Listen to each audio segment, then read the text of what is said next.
Sergeants at arms will prepare the chamber and bring in the absent members. The clerk will call the roll.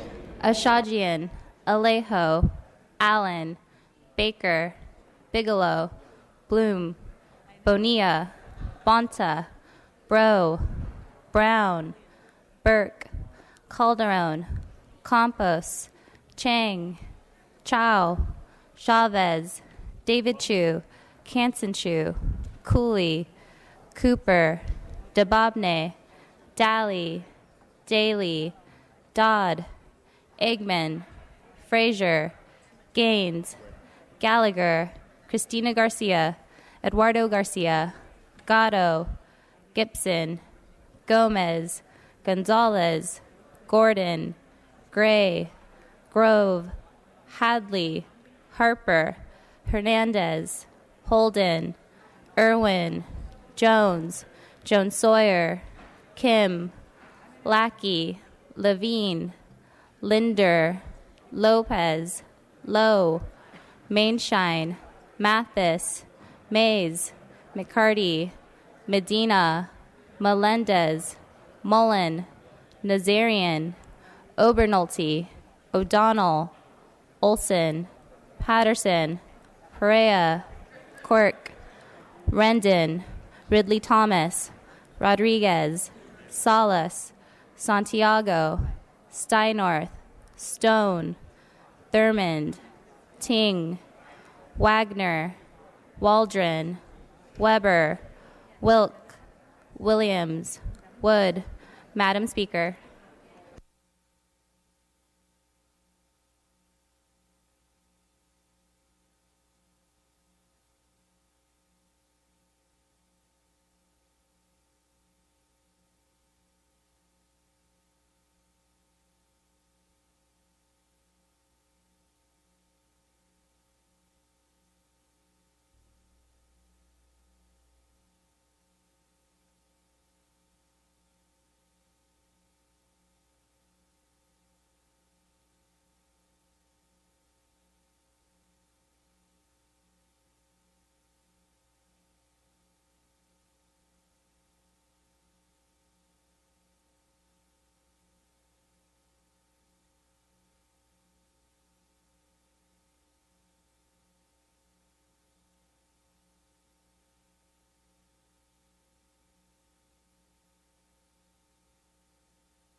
A quorum is present.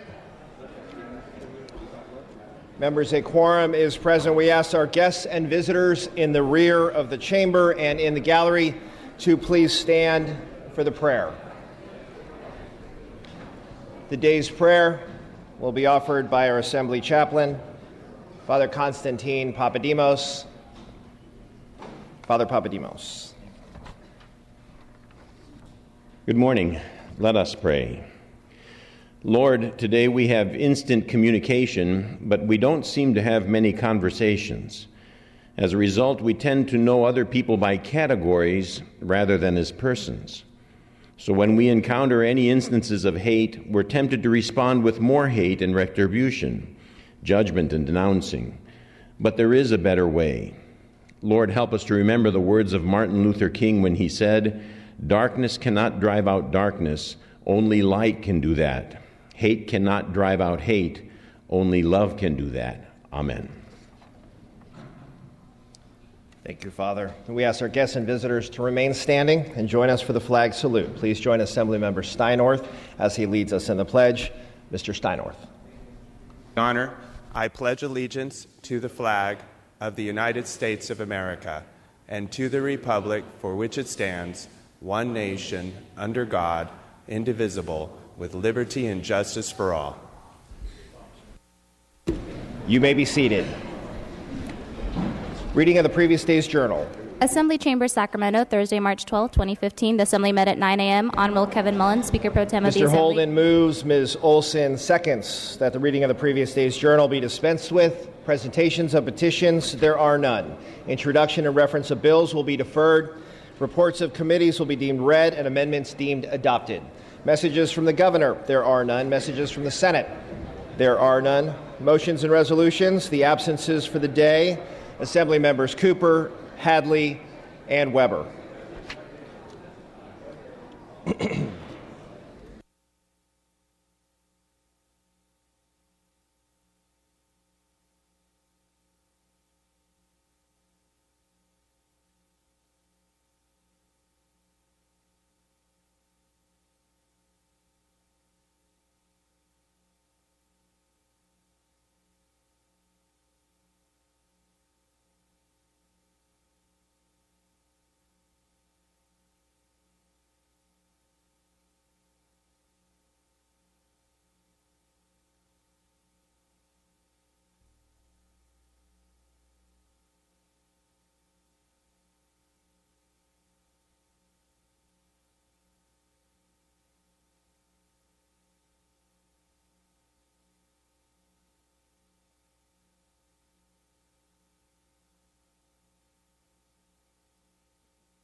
Mr. Holden, you are recognized for your motions. Members? Mr. Holden, you are recognized for your motions. Thanks, Mr. Speaker. I request unanimous consent to suspend Assembly Rule 118 and allow Speaker Atkins to have guests and photographers on the floor today. Without objection, the request is granted. Mr. Speaker, I also request unanimous consent to suspend Assembly Rules 45.5 and allow Assembly members Bloom, Gomez, and Jones Sawyer to speak on adjourned and memories today. Without objection, the request is granted. Pursuant to Assembly Rule 96, I request unanimous consent to re-refer the following bills to committee. Assembly Bill 37, Campos, from Public Safety Committee to Rules Committee, and AB 768, Thurman, from the Governmental Organization Committee to the Arts and Entertainment, Sports, Tourism, and Internet Media Committee, then back to the Government Organization Committee. Without objection, the request is granted. Mr. Speaker, I request unanimous consent to suspend Assembly Rule 96 and Assembly Rule 63 and withdraw the following bills from the Budget Committee and have them taken up today without reference to file for purpose of second reading. The bills are AB 91 through AB 95 and Assembly Bill 104 through Assembly Bill 138. Is there any we objection? object to this motion and ask for a roll call vote. Ms. Waldron is withholding unanimous consent, is asking for a roll call. Mr. Holden moves, Ms.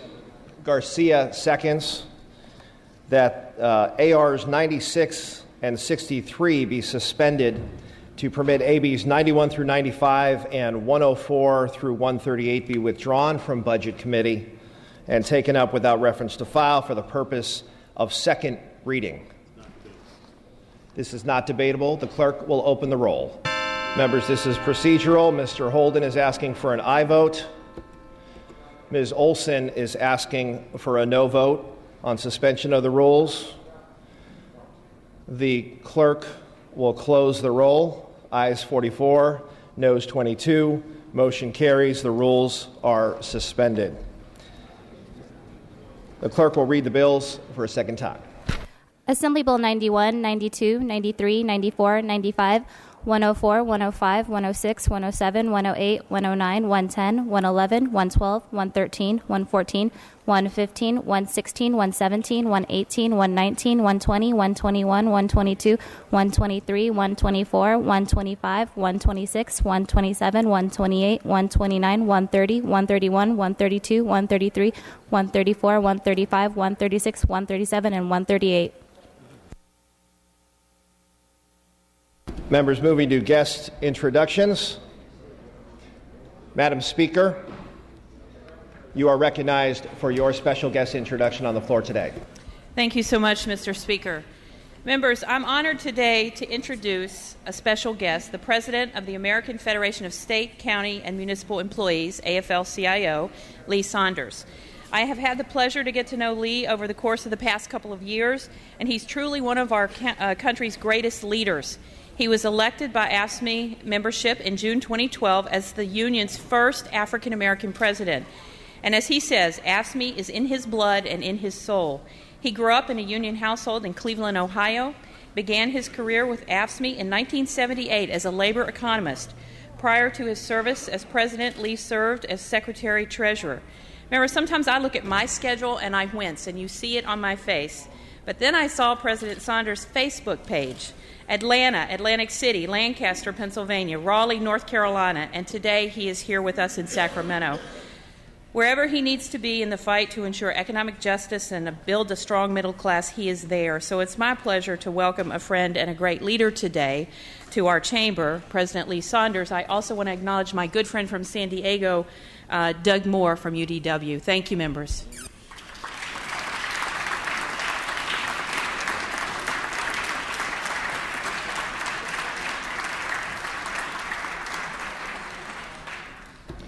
Ms. Garcia, you are recognized for your guest introduction. Mr. Speaker, members, I'd like to direct your attention to the back of the Assembly Gallery. Today we have visiting with us the 33rd District PTA. The 33rd District PTA represents over 550 schools in 26 school districts within Los Angeles County. The delegation of parents and students travel annually on the Sacramento Safari trip to advocate for children. This is the 40th year that they have made the trek to our capital. Please welcome them to our chambers.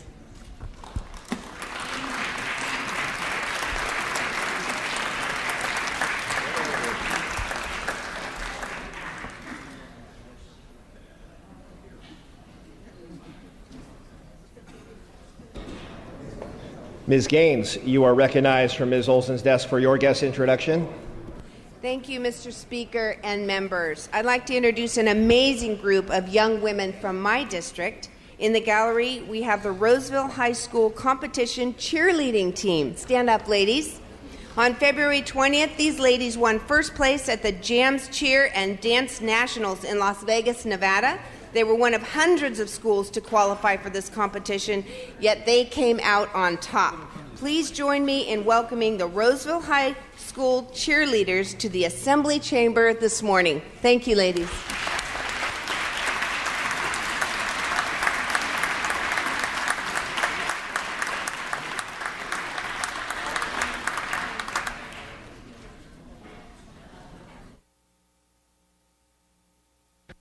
Members, moving to business on the daily file. Second reading, the clerk will read. Assembly Bill 60-289 and Senate Joint Resolution 2. All bills will be deemed read and amendments deemed adopted. Moving to concurrence in Senate amendments, file item 4, ACR 6. The clerk will read. Assembly Concurrent Resolution 6 by Assemblymember Jones Sawyer and others relative to Black History Month. Mr. Jones Sawyer, you may open. Mr. Speaker and members, ACR is back on concurrence. It was amended in the Senate to correct the spelling of a famous African-American explorer, Matthew Henson. Thank you, and I respectfully ask for your aye vote. Without objection, we may take a voice vote on this item. All those in favor say aye. Opposed say nay. The ayes have it. Senate amendments are concurred in. Moving to Assembly third reading, file item 6 and file item 5 and file item 6 are passed and retained. Moving to file item 7, H.R. 12, the clerk will read.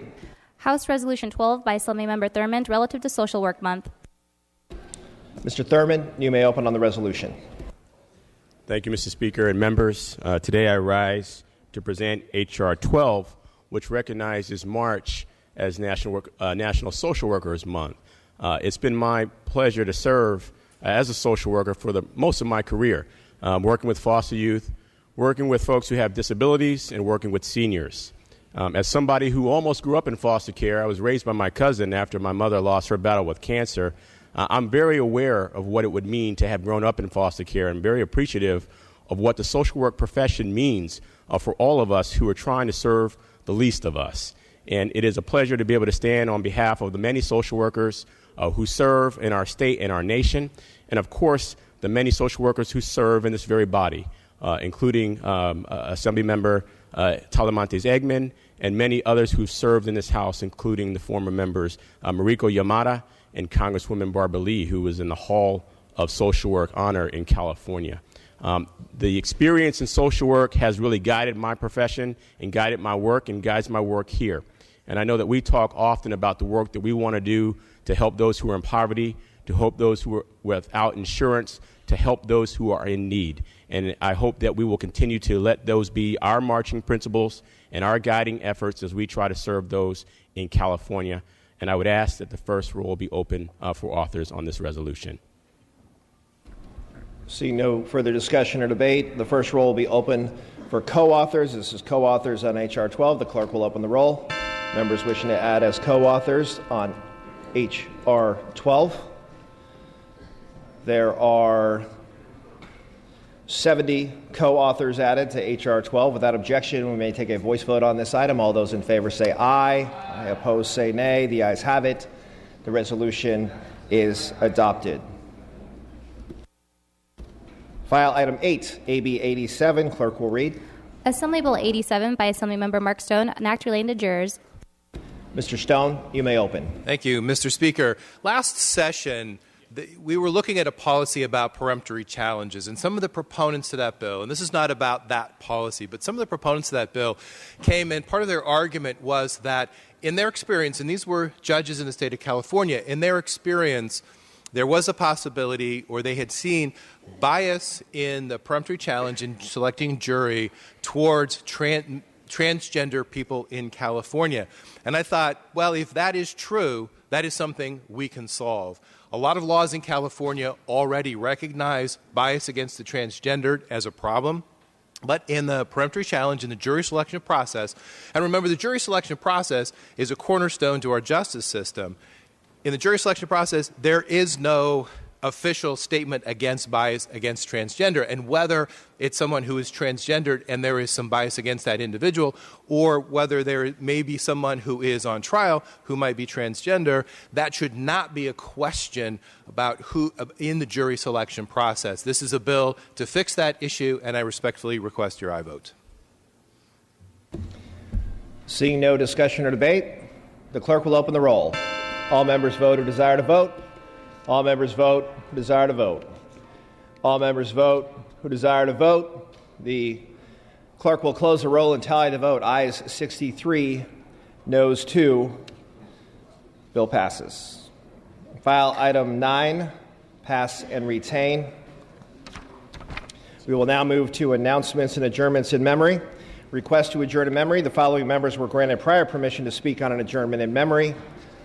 Mr. Bloom, you are recognized at your desk for your adjournment in memory.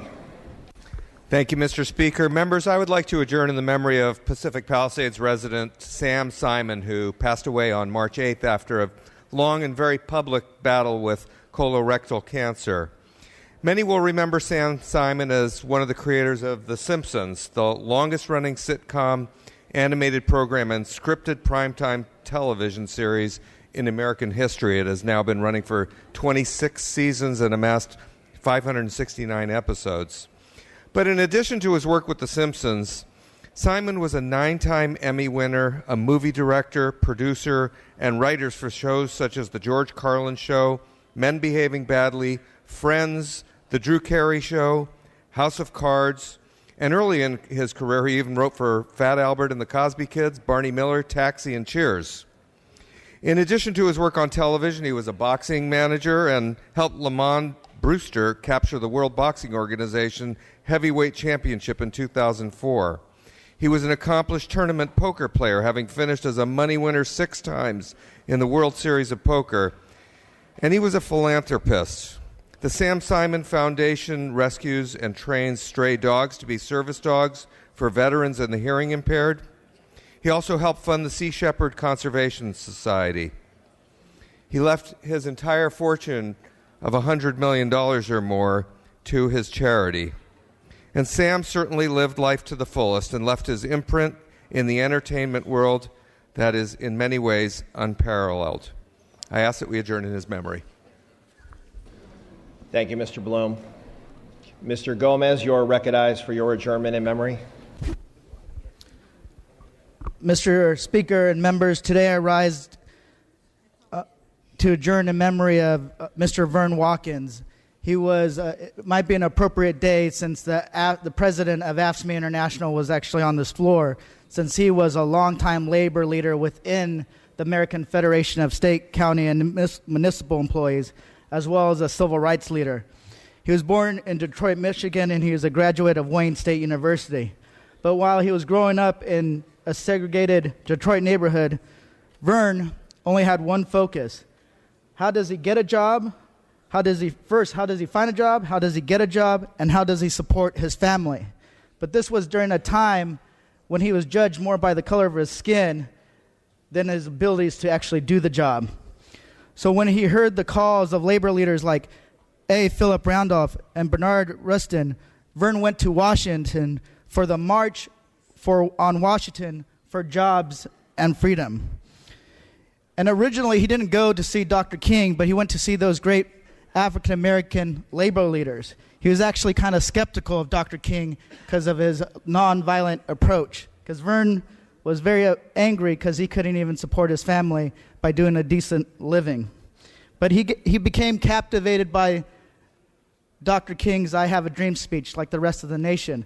But Vern noticed an idea embedded in the dream that economic segregation crushes the soul of men and women as much as the baton of racial segregation. And that was the idea that compelled him to take a leadership role in his local printers union. By the end of the 1960s, he had moved on to become an organizer for AFSCME International in their Washington, D.C. headquarters. And by the end of the 1960s, he witnessed the man that he didn't go to Washington to hear give his life for an AFSCME local in Memphis, where the workers were trying to organize because they were not given the respect, that they didn't feel that they were treated like men. In 1972, he made a pivotal move to Los Angeles to be AFSCME's regional director. There, he took on the role of organizing city clerical workers, women who were often minority women that were underpaid. He took on the issue of pay equity before it became something that most men and women wanted to even discuss. And then he went on to organize thousands of clerical and blue-collar workers at the University of California and the campuses throughout the region. Over the decades that followed the march, Vern would pursue social and economic equality. But he also thought that his generation would finish the job that Dr. King and those early labor leaders pursued. But one of the things he realized is that there still had a lot more work to be done. He was a little dismayed at the end, but what we need to remind his family and his legacy is that we are the ones who are going to carry the baton to finish the job that he started. He is survived by his wife and 3 children, Celeste, Michelle, Angelia, and his sister Louise Hamilton, and 10 grandchildren and 5 great-grandchildren. So I ask that we adjourn in memory of Mr. Vern Watkins. Thank you, Mr. Gomez. Mr. Jones Sawyer, you are recognized. As a member of SEIU and a former city worker, I never had an opportunity, obviously, to meet Martin Luther King. I never had an opportunity to meet A. Philip Randolph, but I had an opportunity to see Mr. Vernon Watkins in action. And as I used to look across the aisle when we would have our classic Ask Me SEIU fights, there was always this esteemed man that would just stand in the room and just kind of rise above all the chaos. And I would say, well, who is that guy? Who is that man that is an ally to Tom Bradley? Who is that guy that knows Nancy Pelosi personally? Who is that man that actually cared about women, cared about people of color, cared about workers and people having the opportunity to have a job. He was so instrumental in a lot of our union leaders in Los Angeles being who they are. When I first spoke to ASME DC District Director 36, Cheryl Parisi, she got choked up because he meant so much to her and her union. We lost a great man. Not many of us have an opportunity to stand real close to a legend, to an icon, to a labor lion, to a civil rights leader. That person was Vernon Watkins. And I stand before you humbly stand before you as one of the many in Los Angeles that had the opportunity to stand next to him and to touch his cloth of his jacket and hope that one day, just one day, I am just 1/10 of the man that he was. Thank you. Thank you, Ms. Jones-Sawyer. Mr. Gibson, you are recognized from your desk. Thank you very much, Mr. Speaker and members. I rise also to join my colleagues in adjourning in memory of Vernon Watkins. I think Mr. Gomez and also Mr. Jones-Sawyer has summed what I wanted to say up. A young African-American kid like myself growing up in South Central Los Angeles, we had to create and also latch on to men who were great leaders. And certainly Vernon Watkins, one I looked up to, was introduced to him by a gentleman by the name of Walter Backstrom, who was a general manager of SEIU Local 347, and brought me to this statue of a man who gripped your hand and gripped it firmly, looked you square in the eye, and proceeded to have a conversation. I remember when I saw him maybe about a year ago, and he said, "Mike, I'm watching you. I'm hearing great things about you." We're talking about a man that was very close to Mayor Tom Bradley, the mayor of the city of Los Angeles, and also Nancy Pelosi and many, many others. When I heard about his transition, I grew weary, but I was remembering and reminded of the things that he poured into me. Someone who was coming up not only in the labor movement, but just trying to be a role model for others in our community. And certainly he will be missed. I know that God has someone who's organizing heaven, by the name of Vernon Watkins. And I would just again ask that this body adjourn in his memory. And God bless Vernon Watkins. Members, please bring the names to the desk to be printed in the journal. All requests to adjourn a memory will be deemed read and printed in the journal. The session schedule is as follows. Friday, March 20th, no floor session, no check-in session. Monday, March 23rd, floor session at noon. All other items remaining will be passed and retained. All motions shall be continued. Seeing and hearing no further business, I am ready to entertain a motion to adjourn. Mr. Holden moves. Ms. Waldron seconds. That this House stands adjourned until Monday, March 23rd at noon. Best of luck with your brackets, members. Quorum call is lifted.